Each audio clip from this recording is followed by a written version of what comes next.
We are back with Green Mountain Mornings on WKVT 100.3 FM, AM 1490, 37 degrees out there, and 8:23 on the clock. I'm your host, Olga Peters, and a huge welcome to Randy Holhut from the Commons. Hello, Randy. Hello, Olga. Good morning, everyone. Hi, Joyce. Hi, Joyce. And is Joyce getting all geared up for the Brooks Memorial Library book sale? Oh, she threw out her back yesterday, loading the shelves. No. And you'll see her there tomorrow morning. Okay. Yeah, I'll probably stop by after I do the Windham County Humane Society's open house. Yes. Say hi to all the kitties for me. I will. Annie Mae promised that she wouldn't let me walk out with my purse full of kittens, but we'll see. It's hard. It's hard.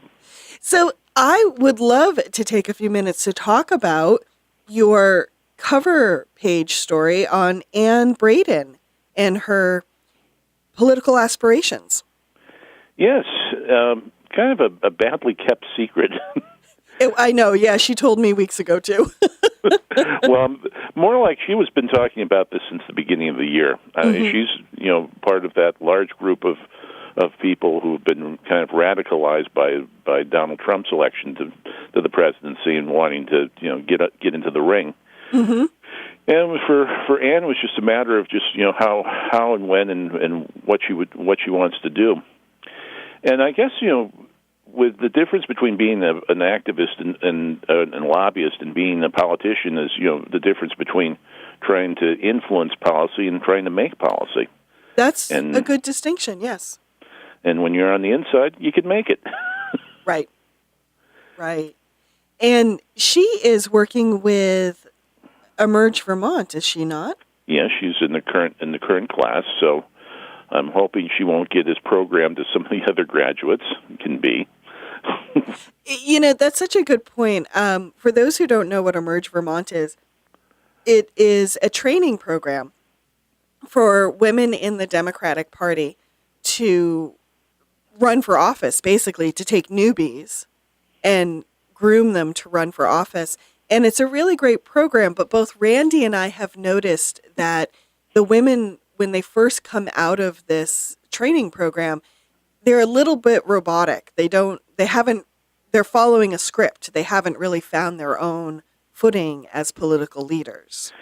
And Ann has a big advantage over her classmates, and that's the last 4 years of being involved with one of the most divisive issues in America right now. Yeah. So she's been in the ring. She's been the target of abuse that few people get to experience. She's been in Montpelier, walking in the State House, walking those halls and talking to people. She's got the kind of experience that few people who are newcomers to the ledge have. Mm-hmm. That's a really good point. And she's not afraid. No. I mean, she's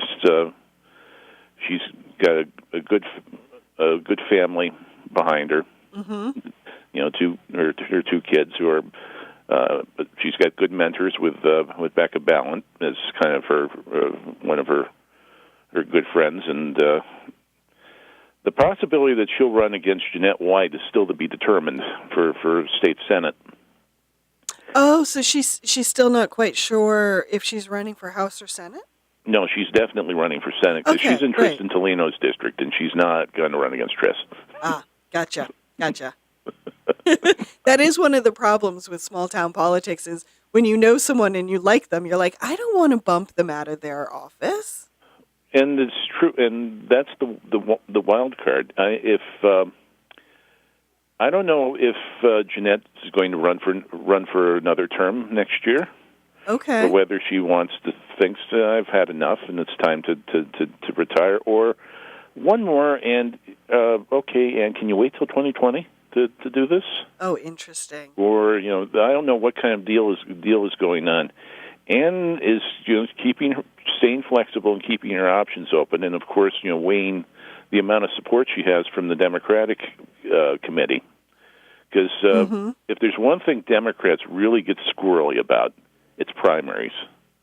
Yeah. And I don't know why Democrats get so squirrely about primaries. I think they are a good thing. I do think too. Candidates need to have the practice of running against another candidate. The worst thing for is to have a primary and have someone unopposed. Yeah, and I would say primaries are very much the same with municipal budgets. I've been banging the drum to all listeners that if you want to change your municipal budget for fiscal year 2019, you don't show up at town meeting. You show up now when Like the budget Saturday. discussions, yeah, like Saturday at 9 a.m. at the municipal center. And I think it's the same with runoffs and primaries, that's actually where you have the most control to choose the candidate that you want to support is in the primaries. Because traditionally, that's where the most committed voters are. Yeah. And if you're not there to be part of the process, or actually even to go back further at the nominating convention, Good point. Yes. You're not going to get what you want. Very good point. Well, we wish Anne the best of luck going forward, as we do all candidates. And Randy and I will return. We are back with Green Mountain Mornings on WKVT 100.3 FM, AM 1490. 37 degrees outside, 8:38 on the clock. And welcome back, Randy Holhut from the Commons. Welcome. just kind of admiring the bumper music today. But Yes. Going on to national issues, before you and I came on the air, we were talking about, or I brought up, a topic I'm struggling with right now as a journalist. What is the most responsible way to talk about some of the sexual allegations that are coming to light? Because on the one hand, they are allegations.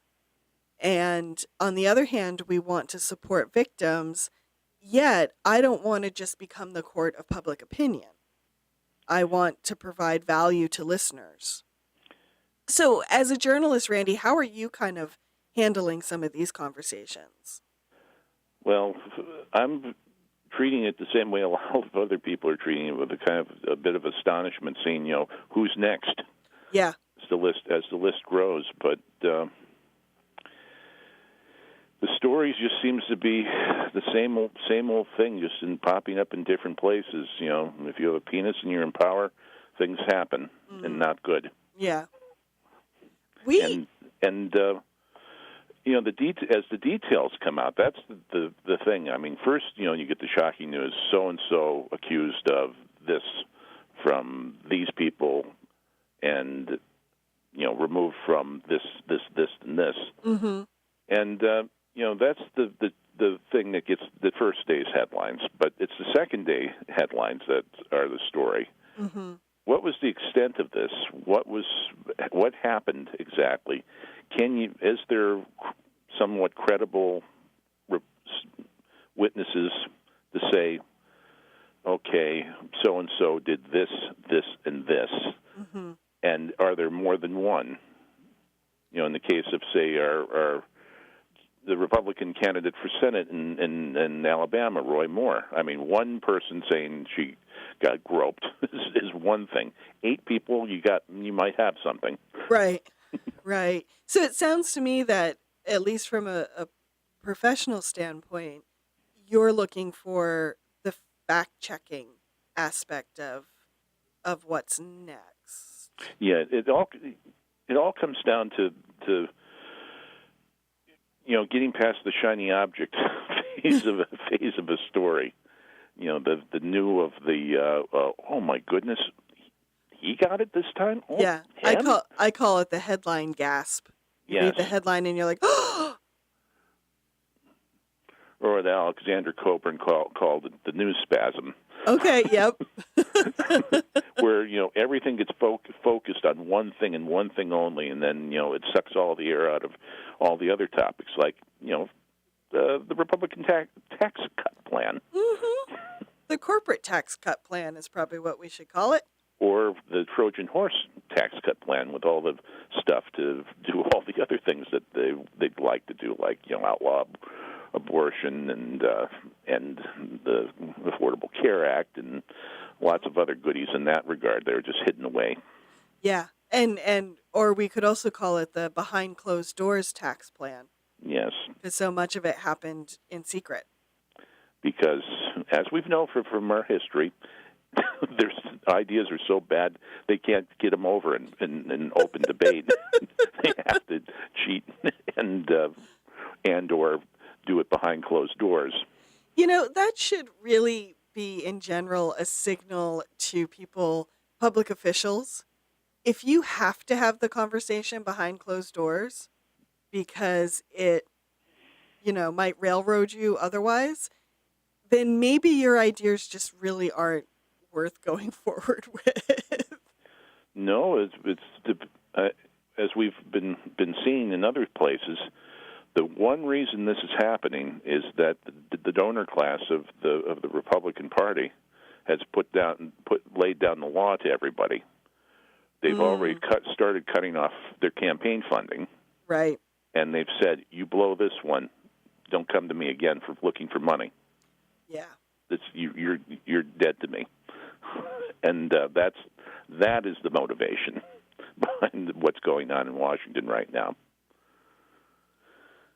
Money. Follow the money. That's right.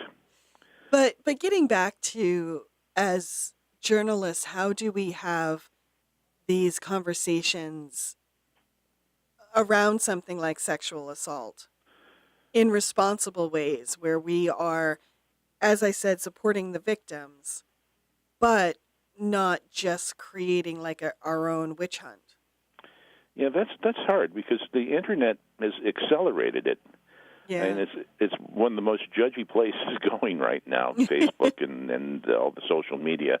And everyone's quick to pile on when somebody does something wrong. Mm-hmm. Or even if they're perceived to be doing something wrong. Right. And there's lots of heat and not much light. I think that's what you're asking about. Where's the light? Where's the illumination of the facts? Yeah. Yeah, thank you for that. That is pretty much what I'm asking. And where also is the light in the form of context, and how do we learn from this rather than just do the dog pile? And I think that's the trailing part of the story of the learning from this. I mean, there's scarcely a woman in a professional setting that hasn't encountered this at least once in their lives. Yeah. And from the statistics we hear from the people like the Freedom Center, mm-hmm. There's scarcely a woman who hasn't experienced things like this in a personal setting. Right. And the patriarchy, you can't escape it. Right. How do you deal with it? And this is how you kind of try to cut it down to size. Is these exposing people when they behave badly, mm-hmm. and trying to put forth a standard of conduct for things we all can agree upon. Don't wave your Johnson in the workplace. Yeah, we pretty much agree that Johnsons don't come out in public. Yes. They just don't. You don't send emails of your Johnson to coworkers. No. That's a good thing to know. Yeah. You don't try to get your coworkers drunk and Mm-hmm. No, don't do that. I mean, you just don't be something that rhymes with glass ball. Yeah, I was waiting to see how you got around the FCC fines. I was like, Am I going to have to hit the dump button? Don't be a glass ball. Yeah. Don't be a glass ball. I like that. That is the new one. Well, and we should remind listeners that one reason Randy and I are having this conversation, one reason I'm even questioning this, is that as journalists, as I said earlier in the show today, as coworkers. As coworkers. I mean, I was right by your side for proximity for you for 6 years. Yeah, that's true. Well, across the office, but yes. Within arm's length. When we were crammed together in our old office. Oh my goodness, the old office. The old office. Excuse me as I twitch. But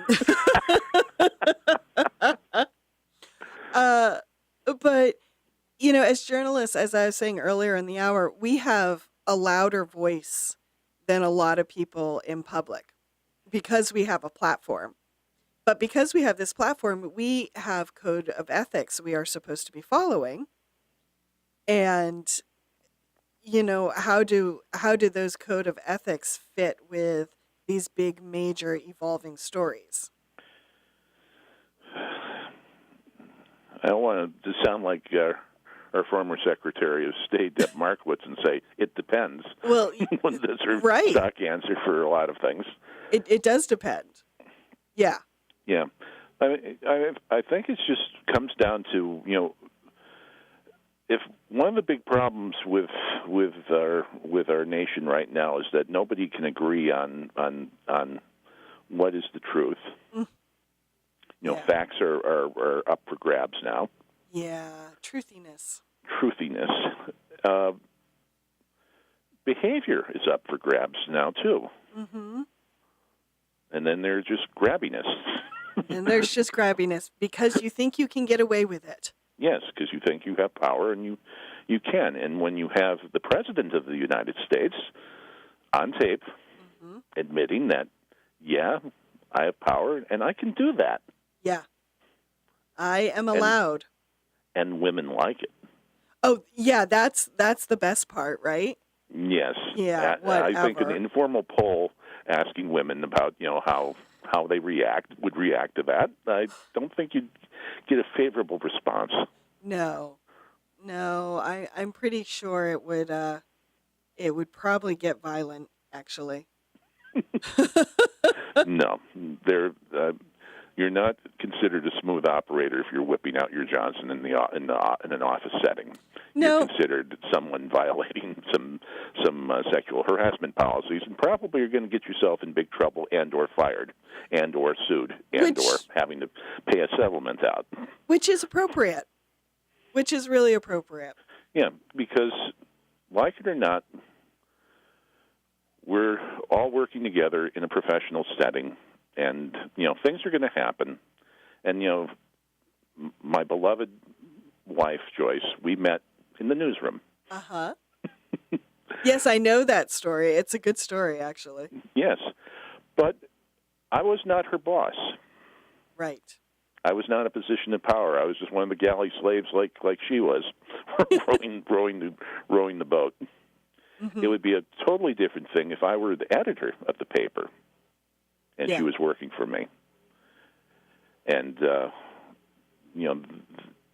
then the line gets real questionable about what happens. I know, like Ben Bradley did that with Sally Quinn at the Washington Post. Oh, right. And he got away with it because he's Bill Bradley. Ben Bradley. And Sally Quinn didn't mind getting the boost in her career.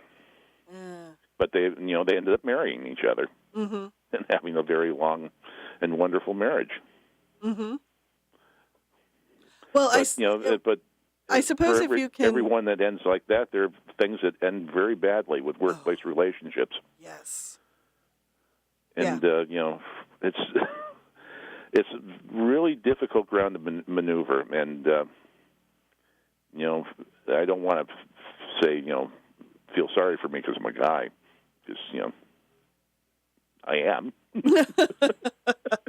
But I hope that my dear departed mother raised me well enough to treat other people the way I'd like to be treated, and that's a pretty good standard. Mm-hmm. Well, I have said this on air quite a bit, that I'm amazed. It really is. I think it comes down to, we have, as a society, basically said to people in power, if you're in power, you get to do what you want, and there are no consequences. Because in normal everyday life, I feel that most healthy people are aware of when they overstep someone's boundaries. Like Yeah. we as social animals kind of have that programming, and you back off and you say sorry. That's kind of our social programming. And so for these people to be so far over that line, it says that we have endowed them with other social programming, and that's what we really need as a society to redo and to reprogram and say, no, that's not okay. Human relationships 101. Yeah. You know, I guess they all slept through that college class. Folks who feel they can just walk all over people's boundaries. Makes you want to spend more time with kitties. It kind of does. Yeah, actually.